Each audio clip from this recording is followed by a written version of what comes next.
Hello everyone. तो आप सभी का स्वागत है आज के इस नए वीडियो में। तो इस सेशन में हम देखेंगे BPSC assistant sanitary waste management officer exam जो 2025 में संभावित है, जो अब तक 54 सीट्स नोटिफाई नहीं किया गया। जो कैलेंडर बीपीएससी का आया था उसमें 54 सीट्स का जिक्र किया गया है। तो उस कैलेंडर को अगर माने तो 54 सीट्स बहुत जल्द इसका नोटिफिकेशन आने वाला है और हो सकता है एग्ज़ाम भी जल्दी हो जाए। ठीक है, तो उस एग्ज़ाम की तैयारी के लिए बहुत ज़रूरी है ये समझना, पहले सिलेबस को समझना, पैटर्न को समझना और फिर एक स्ट्रैटेजी बनाना। और यहाँ पे मैंने 60 दिन का प्लान भी दिया है, तो आप इसको देखिए वीडियो को। ठीक है, चलिए पहले समझते हैं रोल्स एंड रिस्पॉन्सिबिलिटीज। ये जो पोस्ट है BPSC assistant sanitary waste management officer, इसमें किस तरह का रोल दिया जाएगा, किस तरह की जिम्मेदारियां होगी। ठीक है, तो पहला अगर देखें तो implement and monitor waste management system in municipal areas. तो जो भी म्यूनिसिपल एरियाज में वेस्ट मैनेजमेंट सिस्टम है उसको इम्प्लीमेंट करना, उसको लागू करना, फिर उसको मॉनिटर करते रहना, चेक करते रहना कि अच्छे तरीके से वेस्ट मैनेज हो रहा है कि नहीं हो रहा है। इसके अलावा और क्या रिस्पॉन्सिबिलिटीज है, तो oversee solid waste collection, segregation, treatment and disposal. तो सॉलिड वेस्ट को का जो कलेक्शन मेथड है वो सही से हो रहा है कि नहीं हो रहा है, उसको अलग करना, सेग्रीगेट करना, फिर इसको ट्रीट करना और फाइनली इसको डिस्पोज करना। तो ये सारा चीज़ भी देखना होगा।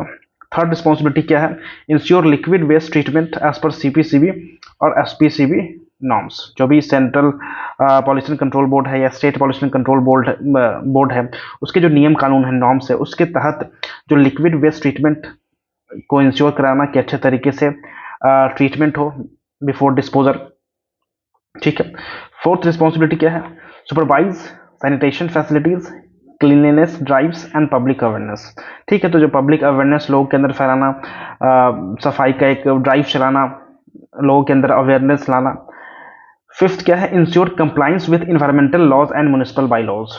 जो भी कानून है, इन्वायरमेंटल लॉज है या म्यूनिसिपल बाई लॉज है, तो उनको अच्छे से कंप्लाइंस करना, लागू कराना, ये रोल्स एंड रिस्पॉन्सिबिलिटीज के अंदर आएगा।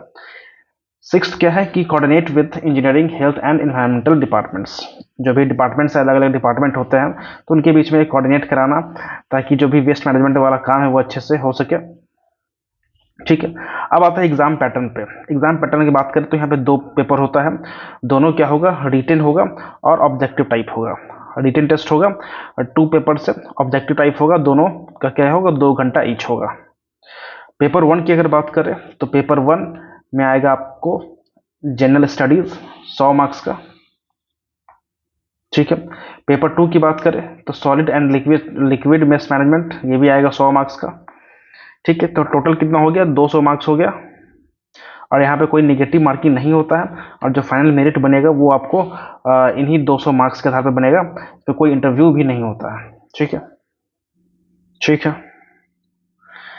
अब आते हैं हम सिलेबस देखें पेपर 1 जनरल स्टडीज। तो यहाँ पे क्या है, जो भी आपका जीएस वाला पोर्शन है, जैसे कि करंट अफेयर्स हो गया, करंट इवेंट हो गया, करंट अफेयर्स हो गया, चाहे नेशनल हो या इंटरनेशनल हो। अगर नेशनल या इंटरनेशनली इंपॉर्टेंट कोई टॉपिक है तो वहाँ से क्वेश्चन बन सकता है। सेकेंड टॉपिक है Indian history and culture, Indian history और कल्चर से क्वेश्चन बन सकता है। थर्ड है आपका ज्योग्राफी। अगर ज्योग्राफी की बात करें तो इंडिया का फिजिकल ज्योग्राफी हो सकता है, इकोनॉमिकल ज्योग्राफी के क्वेश्चन आ सकते हैं, सोशल ज्योग्राफी के क्वेश्चन आ सकते हैं। ठीक है, और बिहार से भी क्वेश्चन आ सकता है, बिहार से भी। पॉलिटी की बात करें तो इंडियन पॉलिटी, कॉन्स्टिट्यूशन, गवर्नेंस, पंचायती राज से क्वेश्चन आ सकते हैं। इकोनॉमिक्स जो बेसिक कंसेप्ट होगा या प्लानिंग इन इंडिया, जो प्लानिंग कमीशन के अलग अलग टर्म्स थे उससे क्वेश्चन आ सकता है, डेवलपमेंट स्कीम से क्वेश्चन आ सकता है। फिर general science, physics, chemistry, biology का जो बेसिक्स है उससे सवाल आ सकते हैं। इन्वायरमेंट एंड इकोलॉजी, जो पॉल्यूशन, कंजर्वेशन, सस्टेनेबल डेवलपमेंट से सवाल आ सकता है। फिर बिहार स्पेसिफिक जीके हो सकता है, चाहे हिस्ट्री हो, कल्चर हो, रिवर्स हो, इकोनॉमिक हो, गवर्नमेंट स्कीम्स हो। ठीक है, तो ये बहुत ही ब्रॉड सिलेबस है और आगे देखेंगे टॉपिक वाइज कि कौन ज़्यादा इंपॉर्टेंट है, कौन कम इंपॉर्टेंट है थोड़ा सा। ठीक है, ये आपका हो गया जो सिलेबस है paper second solid and liquid waste management का। इसमें आपका क्या क्या टॉपिक है, देख सॉलिड वेस्ट हो गया, सॉलिड वेस्ट का सोर्स क्या हो सकता है, कितने तरह के सॉलिड वेस्ट होते हैं, टाइप्स ऑफ सॉलिड वेस्ट। फिर कलेक्शन का क्या क्या तरीका है, सेग्रीगेशन का क्या क्या स्टेप से कैसे कैसे उसको सेग्रीगेट करते हैं, क्या मेथड होना चाहिए, स्टोरेज, ट्रांसपोर्टेशन, ये सब देखेंगे। इसके अलावा प्रोसेसिंग एंड डिस्पोजल के बारे में पढ़ेंगे, अलग अलग जो मेथड होता है compose, like composting, vermi composting, RDF, incineration and landfill. फिर वेस्ट मिनिमाइजेशन एंड रिसाइकलिंग से भी क्वेश्चन आ सकते हैं। फिर जो रूल्स है सॉलिड वेस्ट मैनेजमेंट रूल्स 2016 हो गया, या बाकी दूसरे रूल्स भी है, उससे भी सवाल आ सकते हैं।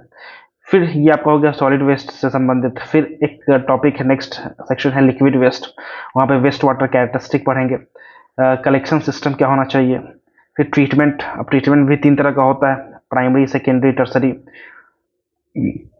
ठीक है, ये हो सकता है। फिर सीवेज ट्रीटमेंट प्लांट एसटीपी, उसका डिज़ाइन स्टडी करेंगे, ऑपरेशन बेसिक्स देखेंगे। इसके अलावा जो भी नॉर्म्स है, कानून है, लॉज है, इफ्लुएंट डिस्पोजल नॉर्म्स, इफ्लुएंट को डिस्पोज करने के जो नियम है उसे देखेंगे। Liquid waste management rules will, ठीक है।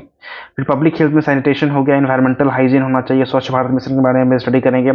फिर हजार्डस वेस्ट मैनेजमेंट से क्वेश्चन आ सकते हैं। इसके अलावा इन्वायरमेंटल इम्पैक्ट असेसमेंट से क्वेश्चन आ सकते हैं, ठीक है। तो ये एक ब्रॉड सिलेबस हो गया इससे। अगर हम देखें प्रीवियस ईयर का क्वेश्चन का क्या ट्रेंड है, तो पेपर 1 में जो जीएस वाला है वहाँ पर करंट अफेयर्स आपका 15% के अप्रॉक्स आया था, बिहार जीके 20% के अप्रॉक्स आया था, पॉलिटी 15% के अप्रॉक्स था, science and environmental 20%, history and geography 30 question आया था। तो यहाँ से आप डिसाइड कर सकते हैं कि पहले क्या पढ़ना है, उसके बाद क्या पढ़ना है। अगर पेपर 2 की बात करें तो वेस्ट मैनेजमेंट में सॉलिड वेस्ट में 30% का अप्रॉक्स क्वेश्चन आया था, लिक्विड वेस्ट में 25% का अप्रॉक्स क्वेश्चन आया था।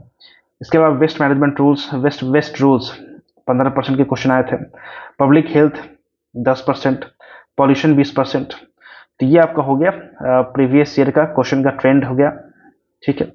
हाई प्रायोरिटी में क्या रखना है आपको, सॉलिड वेस्ट हैंडलिंग रखना है, सीवेज ट्रीटमेंट प्लांट रखना है, वेस्ट जो लेजिस्लेशन होता है, कानून होता है, उसको स्टडी करके जाना ही जाना है। इसके अलावा बिहार जीके, पॉल्यूशन कंट्रोल, ये सब कुछ इंपॉर्टेंट हॉट टॉपिक्स हैं जहाँ से ज़्यादा क्वेश्चन बनाए गए हैं, तो इसको प्रायोरिटी में रखना है, ठीक है। तो ये एक 60 डे स्टडी प्लान है, एक ओवरव्यू है, आप इसको फॉलो कर सकते हैं या इसमें कुछ चेंज भी कर सकते हैं। तो इसको 4 फेज में हमने डिवाइड किया है, phase 1, phase 2, phase 3 and phase 4। Phase 1 में days 1 to 20 solid and liquid waste management complete करना है। इसके अलावा जो फेज़ 2 है 21 to 40 में जीएस और जो waste laws and public health है, जो एक्स्ट्रा टॉपिक्स है वो करना है। और फेज़ 3 में आपको पीओआईक्यू लगाने हैं, मॉक टेस्ट देने हैं, और फेज़ 4 में रिवीजन करना है वीक एरियाज का, ठीक है। ये डिटेल्ड शेड्यूल हो गया आपका। जैसे कि वीक 1-2 में क्या करना है, सॉलिड वेस्ट हो गया, source, collection, processing, disposal. Week 3-4 में लिक्विड वेस्ट है। ये तो ये मतलब एक रफ है, इसके आप चेंज भी कर सकते हैं अपने अकॉर्डिंग, ठीक है। ये रिसोर्स है, ठीक है। रिसोर्स कहाँ से पढ़ना, जैसे कि जीएस आप पढ़ सकते हैं, लुसेंट जीके हो गया, ठीक है। बिहार स्पेशल आप अरिहंत से पढ़ सकते हैं, ठीक है। इसके अलावा कोई भी आपका जो इन्वायरमेंटल का बुक होता है, आप वहाँ से सॉलिड वेस्ट या लिक्विड वेस्ट जो भी ये स्टडी कर सकते हैं, ठीक है। Success tips, begin with paper 2 high scoring potential. आपको क्या करना है, पेपर 2 से शुरुआत करना है क्योंकि हाई स्कोरिंग पोटेंशियल है वहाँ से, ठीक है। और लास्ट वीक रिवीजन के लिए आपको कंसाइज नोट्स रखने हैं ताकि जल्दी से रिवीजन हो सके। कम से कम 10 पीओआईक्यू सॉल्व करने हैं, मतलब जितना भी प्रीवियस ईयर क्वेश्चन है, शायद एक ही एग्जाम हुआ है इसका, तो वो हो गया। 5 फुल मॉक टेस्ट लगाने हैं। स्कीम्स को बहुत इंपॉर्टेंट रिवाइज करना है, रूल्स को बहुत जरूरी है रिवाइज करना एग्जाम से पहले, ठीक है। डेली बैलेंस कम से कम 3 घंटा टेक्निकल और 2 घंटा जीएस पे फोकस करना है, ठीक है। तो ये तो हो गया आपका एक बेसिक ओवरव्यू, ठीक है। जहाँ पे इंपॉर्टेंट क्या है, सिलेबस, उसको कौन सा टॉपिक ज़्यादा इंपॉर्टेंट है, कौन सा टॉपिक कम इंपॉर्टेंट है, उसको समझना और उसी अकॉर्डिंगली फिर तैयारी करना, ठीक है। तो फिर इस वीडियो में इतना ही रखते हैं। आई होप कि वीडियो अच्छा लगा, और लगा है तो वीडियो को लाइक करें, चैनल को सब्सक्राइब करें, शेयर करें। मिलते हैं नेक्स्ट वीडियो में। Thank you very much.